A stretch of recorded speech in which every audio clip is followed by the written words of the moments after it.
Welcome back to Health Reversion, your number one channel for unbiased, raw advice on physical and mental health. In today's episode, we're going to be having a look at monosodium glutamate. Have you had any adverse reactions or noticed anything when consuming MSG? Let me know in the comments down below. MSG stands for monosodium glutamate. It is made up of 12% sodium or salt, 78% glutamate, which is a protein or amino acid, and 10% water.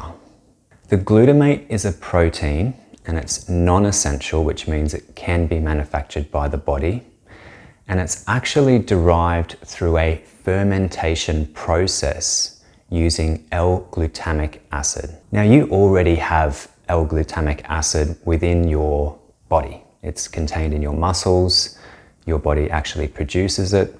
So there's nothing necessarily wrong or bad about this particular protein itself. Furthermore, there are natural forms of this compound found in foods such as seaweed, cheese, and tomatoes. As I mentioned before, the key difference between the L-glutamic acid that's contained in your muscles and the L-glutamic acid that's used to make MSG is that it goes through a fermentation process in a laboratory.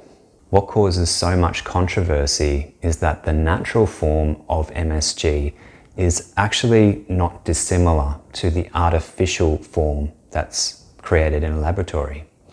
So this is why health authorities across Europe and the US aren't too concerned about MSG, and in most cases say that it's safe and perfectly fine to consume. One reason why MSG is included in a variety of processed foods such as chips, baked goods, noodles, sauces, is because it has this unique ability to enhance the flavor of the food.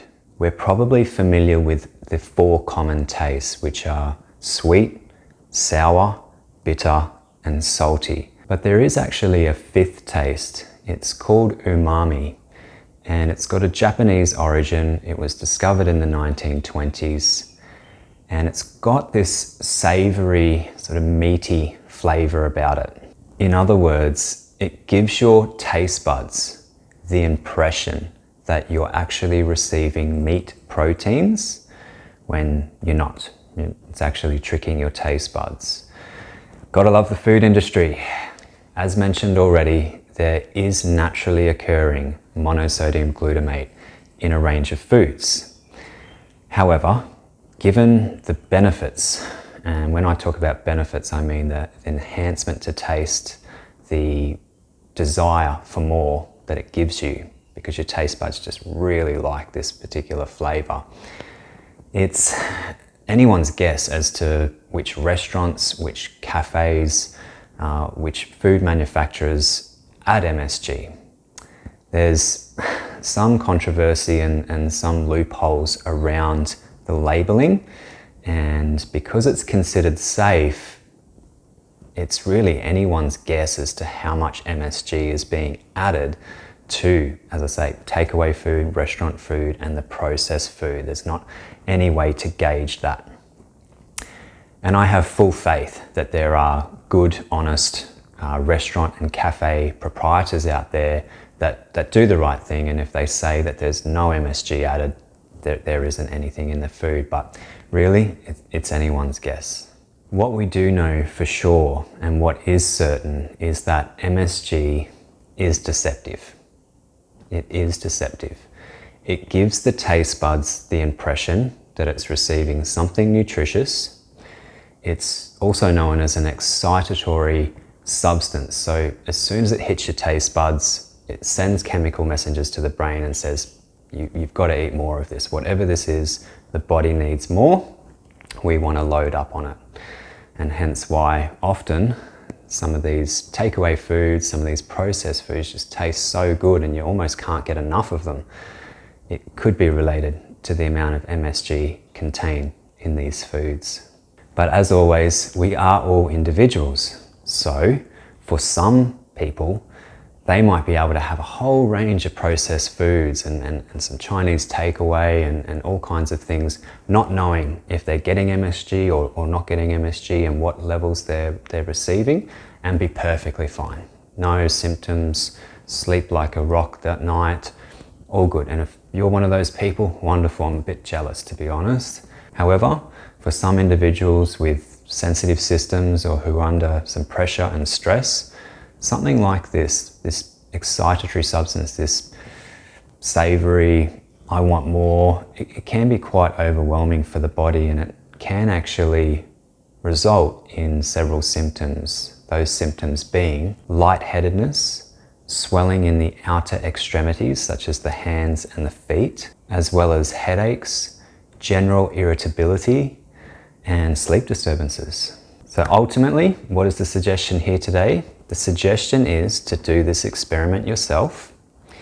You can purchase either online or at a local supermarket MSG in its plain form. The alternative is to simply visit your local supermarket, have a walk down this chip or snack aisle, and you'll have all your potato chips and corn chips and various other delicacies, and you're going to look exclusively for, and many of the food manufacturers are quite open and honest about including it, you're going to look for flavor enhancer E621.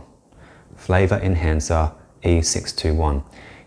If that's there on the package, then that can be a food that you can say, okay, maybe I regularly eat this, so I don't need to buy anymore, but maybe you don't.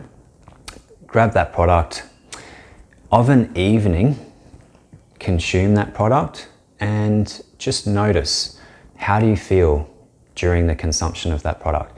How do you feel just after it, an hour, 2 hours after it? And the next morning, most importantly, when you get up, just think about how did I sleep that night? Was it different to how I usually sleep? Was it better? Was it worse? Just gauge how you slept that night, and then you'll be able to determine whether MSG has any effect on your personal body, rather than trying to look for studies and looking to the health authorities and saying, is this good for me? Can you tell me what to do? No, you're going to do the experiment yourself with one of two ways. You either purchase the MSG, add it to your dinner that night, or add it to your evening meal. It's just a white, clear substance. It doesn't really smell or look anything. It just basically looks like salt.